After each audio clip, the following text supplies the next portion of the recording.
My parents ignored my wedding. But when they saw my $135,000 Porsche on Instagram, Mom called. We need to talk. Family meeting tomorrow. I showed up with a surprise. I'm 27 now, and I can finally afford therapy to unpack why my parents never showed up to my wedding. My name is Ezra, and for most of my life, I've been background noise in my own family. My sister Sienna is 29, and she's always been the star of every show, the golden child who could do no wrong, the daughter my parents actually wanted to talk about at dinner parties.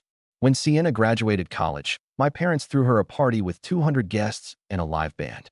When I graduated 2 years later with honors in computer science, my mom texted me congrats with a thumbs up emoji, and my dad said we'd celebrate later, but later never came because Sienna announced she was getting promoted at her marketing firm that same week. I learned early that my achievements were just timing issues, always overshadowed by whatever Sienna was doing. I got my first job at a tech startup making decent money, and my parents asked if I could help pay for Sienna's destination bachelorette party in Miami. I was 23 and barely making rent in my cramped apartment in Austin, but somehow I was supposed to fund my sister's third trip that year. I said no, and my mom gave me the silent treatment for a month. That's when I started looking into cryptocurrency, not because I was some tech bro trying to get rich quick, but because I needed a way out of the cycle where I was always expected to give but never celebrated. I started small, learning everything I could about blockchain technology, joining online communities, making tiny investments with whatever I could spare after bills. My parents thought it was idiotic. That's not real money, Ezra, my dad would say whenever I mentioned it, usually right before launching into another story about Sienna's latest achievement at work. You're wasting your time with internet funny money, my mom would add, shaking her head like I'd just told her I was joining a cult. They never asked what I was actually doing, never showed curiosity about the technology or why I believed in it, just dismissed it entirely because it wasn't a traditional career path like Sienna's corporate ladder climbing. Then I met Mira at a blockchain conference in Denver. She was an architect who'd started exploring NFT art spaces, and we connected over being the black sheep in our families, the ones who chose unconventional paths. We dated for a year before I proposed, and when I told my parents I was getting engaged, my mom's first response was, "Oh, that's nice." And then immediately, "Did you hear Sienna might make senior director?" I should have seen the warning signs then, but I was still hoping they'd show up for me just once. Mira and I planned a small wedding, nothing extravagant, just 40 people at a vineyard outside Austin. I personally called my parents 3 times to confirm they were coming, sent them the invitation with a handwritten note, even offered to pay for their hotel room. They said yes every time, told me they wouldn't miss it, that they were proud of me. The week before the wedding, Sienna called my parents in a panic because she'd gotten food poisoning from some restaurant and needed someone to take care of her. My parents lived 2 hours away from me, but only 20 minutes from Sienna, and somehow they decided that my 29-year-old sister, who had a husband, needed both of them to come nurse her through a stomach bug. The wedding day arrived on a perfect Saturday in October, sunny and 75 degrees, and I stood at the altar scanning the crowd for my parents' faces. The ceremony was supposed to start at 4, but I asked the officiant to wait 15 minutes, then 20, then 30. Mira squeezed my hand and whispered, "They're not coming, are they?" And I felt something break inside my chest that I don't think ever fully healed. We started the ceremony with 2 empty seats in the front row, reserved for my parents with little name cards that mocked me every time I glanced at them. My phone buzzed during the vows, and I checked it afterward to find a group text from my mom, sent to both me and Sienna, that just said, "Sorry we couldn't make it. Sienna really needed us. Hope you understand. Congratulations." No phone call, no personal message, just a generic text that included my sister in the conversation. I found out later from Sienna's husband that she'd been feeling better by Friday night and spent Saturday watching movies on the couch while my parents fussed over her, making soup and fluffing pillows for a grown woman who could have taken care of herself. Something shifted in me that night during the reception as I danced with Mira and celebrated with friends who actually showed up. I realized I'd spent my entire life waiting for my parents to see me, to value me, to treat my accomplishments as worth their time. I was done waiting. I stopped calling them, stopped responding to group texts, stopped showing up to family dinners where I'd sit quietly while everyone discussed Sienna's life. My crypto investments started paying off in ways I hadn't expected, small gains turning into bigger ones as I learned to read markets and make smarter choices. I got promoted at my tech job, started doing blockchain consulting on the side, and within 2 years I'd saved enough to make a down payment on something I'd always wanted. I bought a Porsche 911, guards red, the kind of car I'd dreamed about since I was a kid watching them drive past on the highway. I didn't buy it to show off or prove anything to anyone. I bought it because I could, because I'd earned it, because for once I wanted something beautiful that was mine. I posted a photo on Instagram, just me leaning against the hood in a parking garage, caption reading, "Hard work pays off," with a location tag from downtown Austin.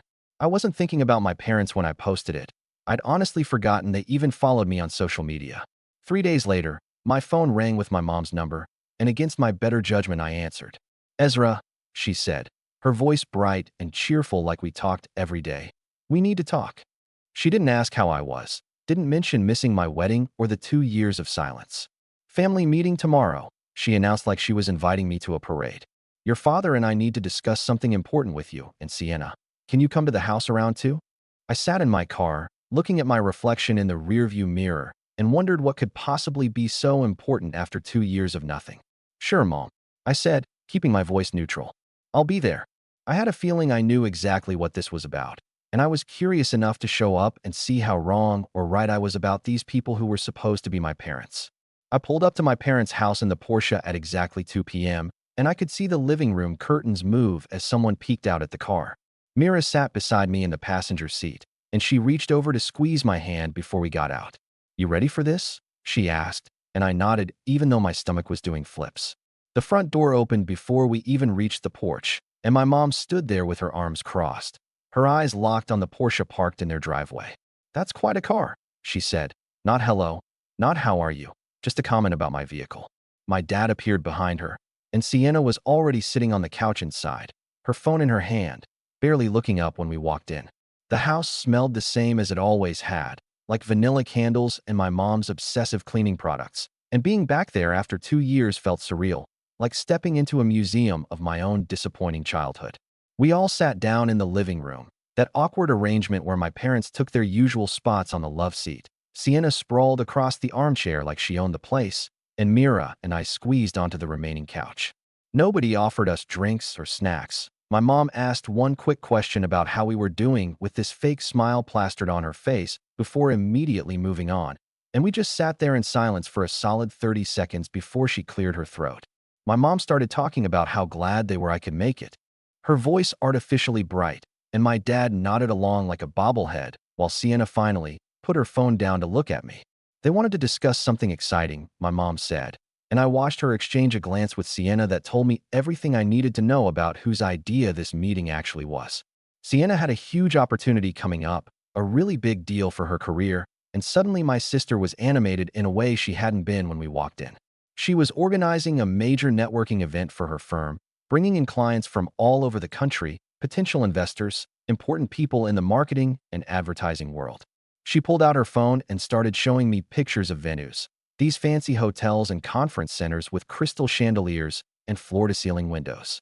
"It was going to be incredible," she said, "about 150 guests, catered dinner, open bar, live entertainment, the whole thing." I sat there listening, waiting for the part where this involved me, and I didn't have to wait long. My mom jumped in explaining that the venue Sienna wanted was a bit expensive, and while the firm was covering most of it, there was a gap in the budget. She said it like it was totally normal, like of course I would want to know about Sienna's budget problems. I asked how much of a gap we were talking about, keeping my voice even, and Sienna bit her lip before answering that it was about $25,000. "I know that sounds like a lot," she said quickly, "but this event could make my entire career." She leaned forward with those pleading eyes she'd perfected as a kid, explaining how if this went well she was looking at a major promotion, maybe even a partnership track. This was everything she'd been working toward. My dad finally spoke up, his voice gruff and authoritative the way it always was when he wanted to sound important. "They could see I was doing well," he said, gesturing vaguely toward the window where my Porsche sat. "That internet money thing worked out for me, and they were happy about that. They really were." My mom nodded enthusiastically, and I almost laughed at how transparent they were being. "Family helps family," she said, using the phrase I'd heard 1,000 times growing up, though it only ever seemed to apply when they wanted something from me. "Sienna has always been there for this family, and now she needs support for something really important," my mom added. I looked at Mira, who was gripping my hand so tight I thought she might break my fingers. Her jaw clenched as she listened to my parents rewrite history in real time. Sienna had always been there for the family because the family had always been there for her, but nobody seemed to remember that I'd been asking for scraps of attention my whole life. I asked when this event was happening, and Sienna's face lit up like I'd already agreed. 6 weeks from now, October 15th, at the Riverside Plaza downtown, she said, already pulling up more photos on her phone. It's this gorgeous venue right on the water, floor-to-ceiling windows overlooking the city. It's absolutely perfect. She showed me professional photos of the space, and I had to admit it was beautiful, the kind of place that would photograph well and impress important people. My parents watched me expectantly, and I could feel the weight of their anticipation, the assumption that of course I would say yes, because that's what good sons do. They support their sisters even when their sisters never supported them. The firm is paying for everything else, Sienna emphasized. I just need help covering the full venue cost and some of the catering upgrades. That's where the $25,000 comes in. She said it like it was pocket change, like I should be grateful for the opportunity to invest in her success. I sat there for a moment, doing the math in my head, thinking about what $25,000 meant to me versus what my wedding had meant to them. My entire wedding had cost $30,000, and my parents couldn't be bothered to drive 2 hours because Sienna had a stomach ache. The irony was so thick I could taste it, bitter and metallic on my tongue. I'll think about it, I finally said, and I watched the hope bloom on all three of their faces. I need to check some things, talk to Mira about our finances, but I'll let you know by the end of the week. My mom actually clapped her hands together, and my dad smiled for the first time since we'd arrived. That's wonderful, Ezra, my mom gushed. We knew you'd come through. We knew family would matter to you. Sienna jumped up and actually hugged me, which felt bizarre and performative, like she was already celebrating a victory she hadn't earned yet.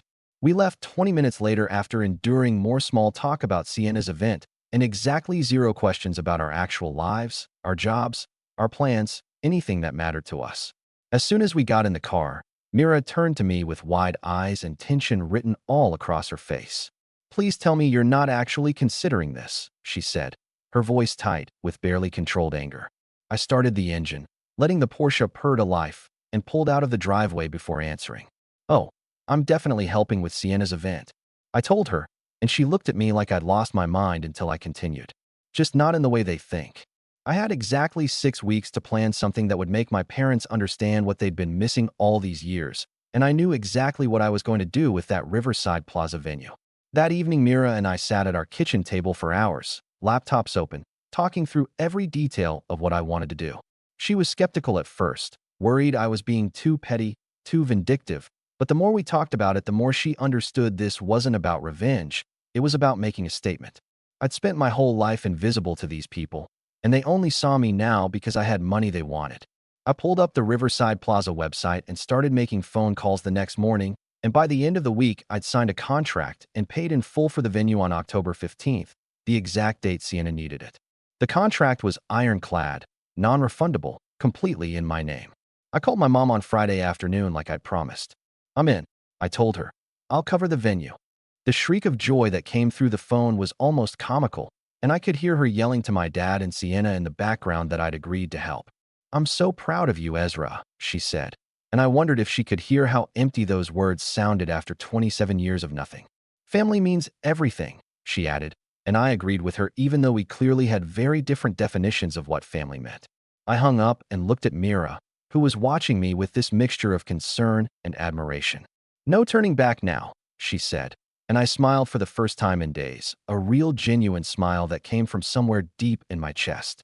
Good, I said, because I'm about to show them exactly what they missed out on. The 6 weeks flew by in a blur of planning, phone calls, and careful coordination with people my parents had never met and never would. I kept my communication with my family minimal, just occasional texts confirming that yes, I had the venue secured, yes, everything was on track, yes, Sienna's event would be unforgettable. My mom called me twice to gush about how proud she was, how this really meant so much to Sienna, how family was finally coming together the way it should. I let her talk, made agreeable sounds, and continued planning something completely different than what she imagined. Mira helped me reach out to organizations across Austin, making connections with foster care agencies through CPS, youth mentorship programs, and local charities that worked with kids who'd aged out of the system. The more research we did, the more I realized how many children were living the way I'd felt my entire life, invisible and forgotten. Except their situation was infinitely worse because they didn't even have the basic security of a home that pretended to care. I'd felt invisible in a house full of people. These kids were actually invisible to a system that was supposed to protect them. By the time October 15th rolled around, everything was in place, and I'd probably made 300 phone calls to pull it all together. The morning of the event, Sienna texted me asking what time I'd arrive at Riverside Plaza, and I told her I'd be there early to make sure everything was set up properly. She sent back a string of heart emojis and exclamation points, completely oblivious to what was coming. I arrived at the venue at 9 a.m. with Mira and a team of coordinators I'd hired, and we started transforming the space into something beautiful. The floor-to-ceiling windows overlooking downtown Austin let in perfect morning light, and we decorated with bright colors, banners that read, "You matter," and "Every kid deserves to be seen," in huge letters across the walls. We set up tables with information about foster care programs, mentorship opportunities, and scholarship funds I'd personally established for kids aging out of the system. The catering company arrived with food, not fancy hors d'oeuvres for corporate executives, but pizza, burgers, and desserts that actual kids would enjoy. Local news crews started showing up around 11. 3 different stations I'd personally invited to cover this charity event for foster youth, and they began setting up cameras and interviewing the organizers about the day's purpose. I'd reached out to them weeks ago with a press release about a major donation and awareness event, and they jumped at the story because feel-good news about helping kids always played well. Around noon, the kids started arriving, about 80 of them from various programs around the city, anywhere from 13 to 21 years old, kids who were currently in foster care or who'd recently aged out and were trying to navigate life alone. They walked in tentatively at first, unsure about this fancy venue and why they'd been invited, but within minutes they were exploring the space, loading up plates with food, and talking to the mentors and volunteers we'd brought in. I stood near the entrance watching them, and something settled in my chest that felt like purpose, like maybe all those years of being invisible had led me to this moment where I could help other invisible people actually be seen. The energy in the room was incredible, kids laughing and asking questions, volunteers explaining programs that could help them, cameras capturing genuine moments of connection and hope. At 1:30, exactly when Sienna's corporate networking event was supposed to start, my parents and sister arrived outside in my dad's car. I watched through those floor-to-ceiling windows as they pulled up to the valet, my mom in a designer dress, my dad in his best suit, and Sienna looking absolutely stunning in what was probably a $1,000 outfit. They walked toward the entrance expecting to see business executives and cocktail waiters, and instead, they found an event coordinator I'd hired who politely informed them that today's event was private and they weren't on the guest list. I walked outside to meet them, and the look on Sienna's face was something I'll never forget, confusion mixed with rising panic. "Ezra, what's going on?" she asked, her voice shaking slightly. "Why are there news cameras here? Why does it say Foster Youth Event on that banner?" My parents stood behind her looking equally confused, and my mom grabbed my arm with this desperate grip. "Where are Sienna's clients?" she demanded. "What happened to the networking event?" I pulled out my phone and showed them the receipt for the venue, my name on the booking, my credit card charged for the full amount. "I booked this venue exactly like I said I would," I told them calmly. "I just never said what I was booking it for." Sienna's face went white, and she started scrolling through her phone frantically, probably realizing she had 150 corporate guests about to show up with nowhere to go. "You're ruining my career," she screamed, loud enough that a few people inside turned to look through the windows. "How could you do this to me, to our family?" My dad stepped forward with his chest puffed out, trying to intimidate me the way he had when I was a kid. "This is unacceptable," he said, his voice deep and authoritative. "You will fix this right now." But I wasn't a kid anymore, and I didn't need their approval or their love. "Do you remember my wedding?" I asked quietly, and all 3 of them froze. 40 people showed up to watch me marry the woman I love, and you weren't there because Sienna had a stomach ache. My voice stayed calm, but I felt everything I'd been holding for 2 years rising to the surface. "My whole life I've been invisible to you, every achievement ignored, every milestone forgotten. Every time I needed support, you were too busy with Sienna's life."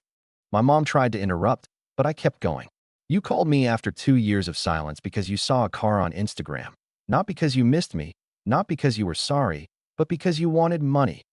I gestured toward the building behind me where kids were laughing and eating and finally being celebrated.